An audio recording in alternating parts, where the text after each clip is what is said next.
mga kamanibela, welcome back ulit sa ating panibagong motorcycle review episode. At ngayon, bibisitahin natin si Coach Clyde Solano dito sa kanyang motorcycle training center sa Batangas. Maya-maya lamang makikilala natin siya at tuturuan niya tayo ng mga basic tips na kung saan maaari nating magamit sa kalsada habang tayo nagmamotor para mas safe tayong mag-ride. Dito nyo lang yan mapapanood sa Manibela.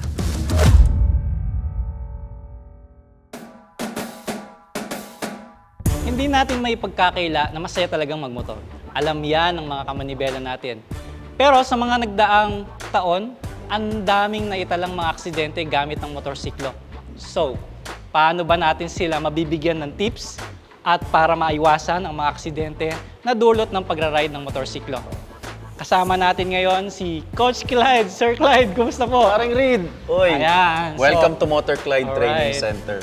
Yan, so kasama natin si Coach Clyde Solano from Moto Clyde Training Center at bibigyan niya tayo ng safety tips, di ba Coach, para magamit ng mga ka-riders natin para mas safe silang mag-ride sa kalsada. So ito po, magbibigay po tayo ng konting tips. So unang tip ay kailangan ang ating tamang disiplina sa kalsada at yung right attitude sa pagmamaneho. Pangalawa, ang ating training skills, importante po na nag-iinsayo po ang isang riders. Andito po yung ating listahan ng mga training courses. So unang-una, meron tayong basic riding skills. So kahit pala zero knowledge talaga, Zero Coach, knowledge pwede po. pala Basta talaga. marunong magbisikleta, diretso po sila, tinuturuan natin sa big bike. So, syempre, ang pangatlong tips po natin may bibigay ay ang ating riding gear. So, we have iba-iba pong klaseng helmet. So, ito po yung full face. Yan, ginagamit mo sa pangkarera mo. Dapat talaga full face siya. Sa mga nag-adventure and off-road, syempre, adventure helmet, meron po siyang beak. Lalo na para hindi tayo masisinaga ng araw. Tapos, sunod po ay ang ating riding jacket. Yan, oh. Ating riding jacket, depende po sa weather. Pag medyo taglamig, medyo siyempre sarado siya. Pag mainit naman po, medyo siyempre yung tinatawag nating mesh jacket. Mesh. Next, mga riding pants. Kailangan po ang ating pants, riding pants, merong Meron din yan. protection. Yan. Yun. Yan.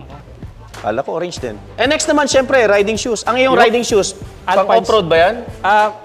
Pang road, And track, pwede. truck, pwede rin, Coach. Yeah.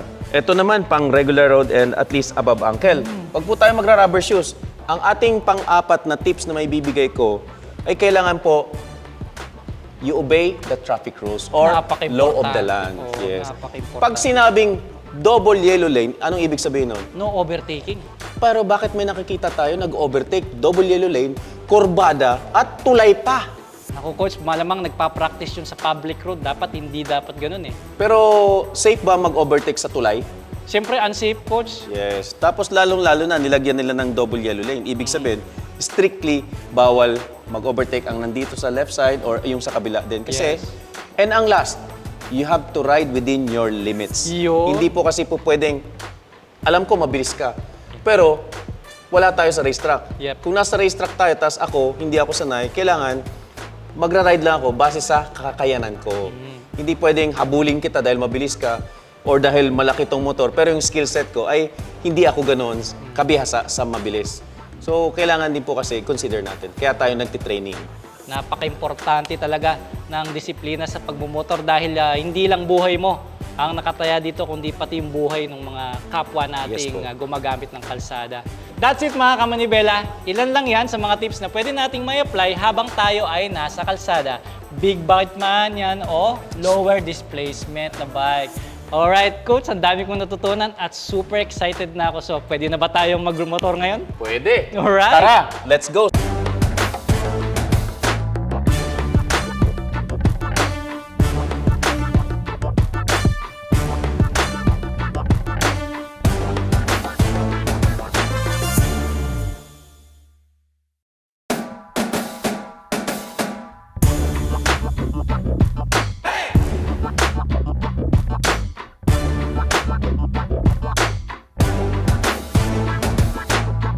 Okay, we're back at syempre kasama pa din natin si Coach Clyde. So sa dami ng mga bikes na nai-ride nyo, of course, hilig natin magmotor, Coach. Ang dami mo nang nai-rides panigurado. So ano ba yung mga naging paborito mo sa mga nagamit mo na? lahat po yan naging paborito natin magsimula sa iba-ibang brands. May Harley tayo, may CF Moto, may BMW doon, and may Triumph, and Royal Enfield din. Pero ito sa napili ko ngayon, ang ating ipapakita ay ang ating Street 750. Kasi unang-una, big bike na po siya, and at the same time, mababa lang po ang kanyang seat height. So very convenient po bilang isang instructor na makita mo ang isang estudyante mo na hindi po nag-struggle. So, simpleng bitaw lang ng clutch, talagang gumagalaw na siya mag-isa kahit hindi mo po siya i-throttle. But of course, kasama na po yan sa secret ingredients ng pagtuturo natin sa Motor Clyde. So isa ba yun sa mga karakteristik na hinahanap mo, coach? Yung mababa lang, malambot yung clutch. So madaling i-drive nga naman, no, coach? Okay, so sa ganitong klaseng bike na sinasakyan mo ngayon, coach, sa tingin mo, para sa anong klaseng rider siya na angkop?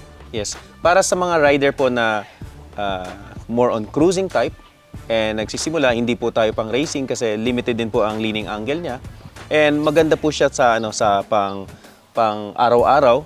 Oo, hindi po siya ginagamit pang truck. Long distance, hindi siya touring pero pwede naman. Kasi ang kanyang makina ay 750cc na. And the more na highway siya, mas matipid compared pag nasa traffic kasi mataas ang consumption ng gas pag matraffic. Sa bagay, coach, yung average height kasi natin hindi naman ganun katangkad din eh. So Opo. tamang-tama nga yung mga cruising style na ganito. And pag stop mo, diretso, lapat ka agad yung Kaya paa mo. nga, Hindi yung nagtitiptoe ka, nag-struggle. Kasi coach, pag sinabing big bike, automatic, paano yung height niyan? Paano yung Opo. bigat niyan? Kaya at least Yes. kung bago man siya magmotor, ito yung magagamit niya, hindi siya matatakot. Pero alam mo bilang Pilipino, hindi naman hindrance or hassle yung pagiging maliit mo eh. It's all about the skills. Oh, sa Kaya ang skillful rider, hindi po issue sa kanya yung height kasi hindi ka naman nagra-ride lagi nakayapak eh. Sa bagay. Diba? Oo, tama. So, yung proper stopping lang, doon lang nagkakaroon ng issue. But kung sanay po kayo, bihasa po tayo sa training, nakapag-practice kayo, mahusay ang inyong mga coaches, and natutunan nyo sa iba't ibang training school sa Pilipinas o ibang bansa, higit na magiging safe po tayo sa kalsada. Naging mas lalo akong interested sa motor mo ngayon, coach. Pwede ba natin siyang marinig kahit sound check lang? Sound check. Oo. Siyempre, naka-stack tong tambucho niya. Yep. So, eto lang ating maririnig. Siyempre, pag start mo, mas maganda neutral. Yan. Wow!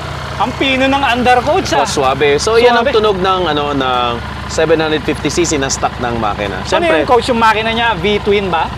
Yes po, V-twin siya. Nakita nyo V. Okay. Ayan. Wow! Yes. So far, okay naman siya. Handling, smooth. Meron din siyang power.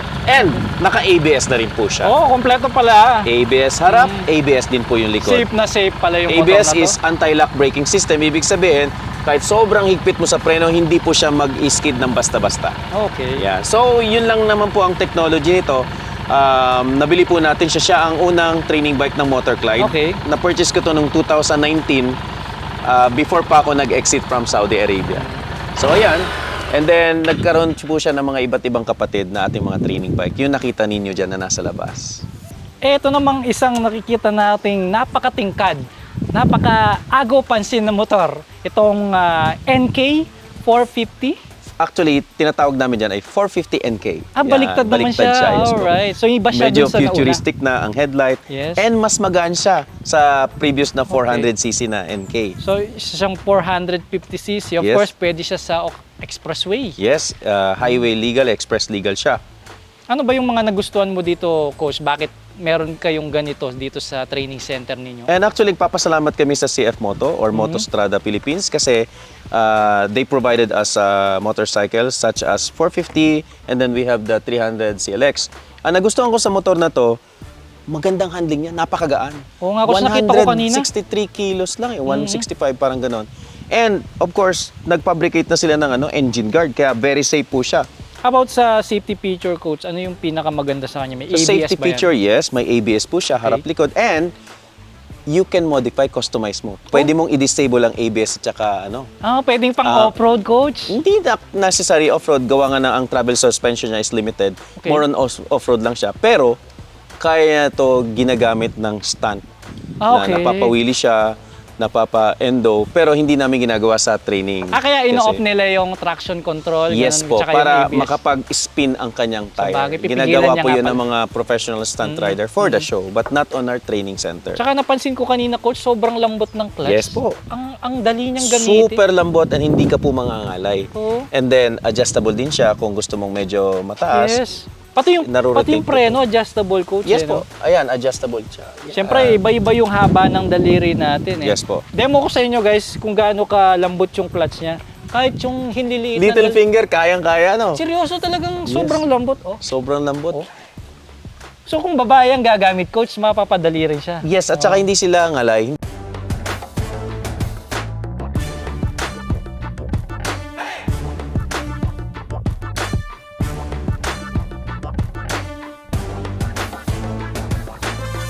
Okay, so siyempre may proper yan, coach. Kailangan Mm. nakasakay sa bike, di ba? Pwede. Okay, umpisahan na natin yung training ngayon.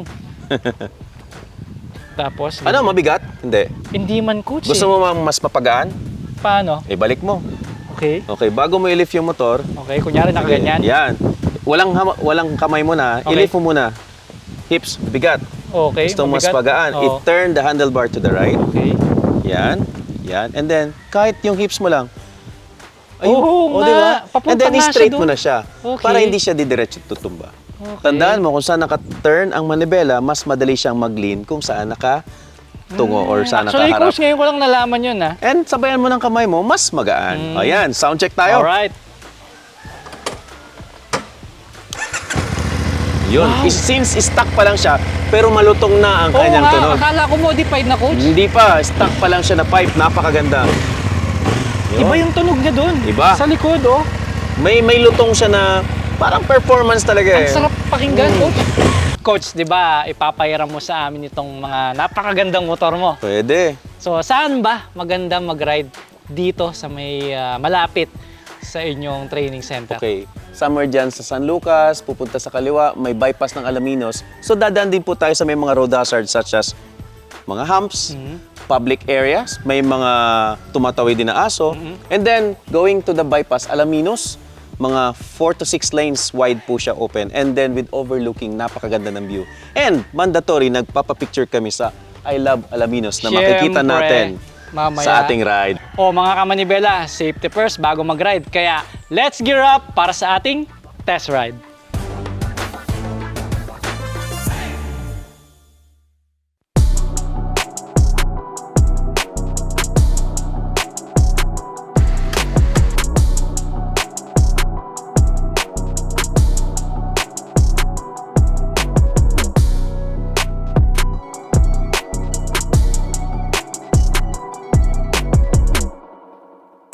Alright, gagamitin na natin ang 450 NK at si Coach Clyde naman ay Harley Davidson.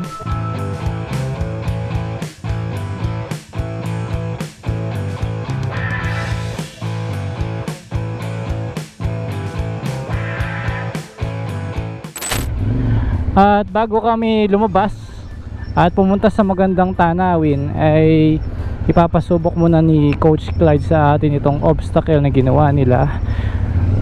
Minor obstacle lang para lang magkaroon ng warm up bago lumabas.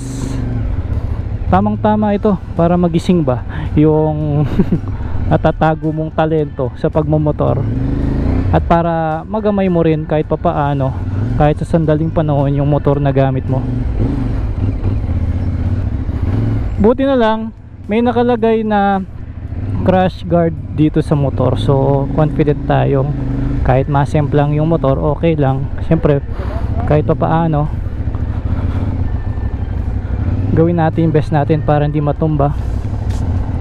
Di ba? Maganda yung motor ni Sir Clyde, ah.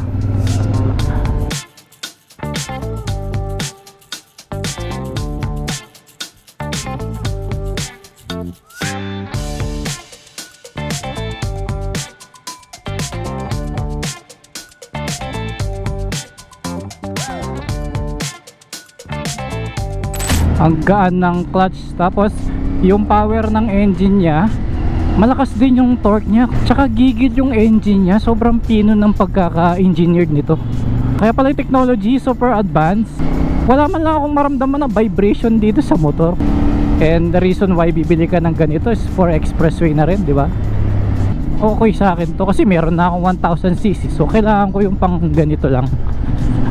Ang naramdaman ko lang ngayon dito sa suspension niya, dahil siguro magaan yung motor, matalbog lang siya, no? Tsaka ang laki ng brake disc niya sa likod. Dito parang medyo matigas yung front suspension niya. Eto coach, more on street bike lang talaga siya.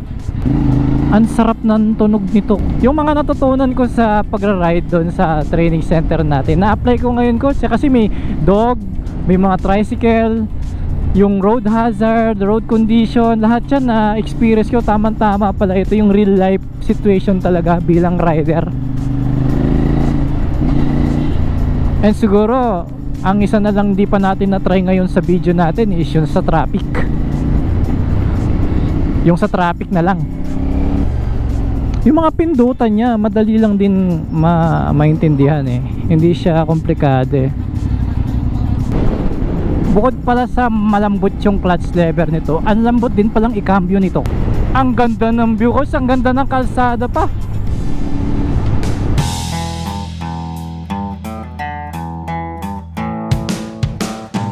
Coach, matagal na ba yung kapihan na to? Oh, meron pala dyan. Ang galing oh. Ang taas eh. Kaya yan ang ano lang. Pwede siguro coach. Maki kape oh. Ganda rin. Nakapaligid. Puro mga green. Tapos mataas na pala to oh. Yun yung kapatagan banda dun. At yan po, nasubukan na natin ang dalawang napakagandang motor ni Coach Clyde Solano, ang Harley-Davidson Street 750 at ang 450 NK. Yan po ang ating gamit sa Motor Clyde Training Center. So sa mga nanonood na interesado pong matuto, welcome po sa Motor Clyde Training Center. Located po sa Barangay San Francisco, Santo Tomas City, Batangas. Right next to Padre Pio po. Yes, at nakarating tayo dito sa napakagandang lugar ng Alaminos, ng safe. At ang dami kong natutunan, Coach, hindi lang sa proper na pagmamotor, kundi yung pati yung hand signal. Easily we can identify the road hazard. Lalo na pag group riding, so merong nagli-lead and merong nagsi-sweep. Actually, since dalawa kami, trabaho niya sweeper, trabaho ko mag-lead.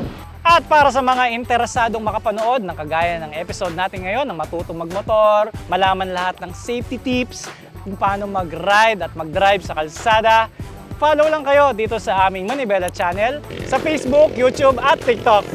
Muli, ako po si Reed Motovlog at laging nagpapaalala na mata sa kalsada, Kamay sa Manibela. alright!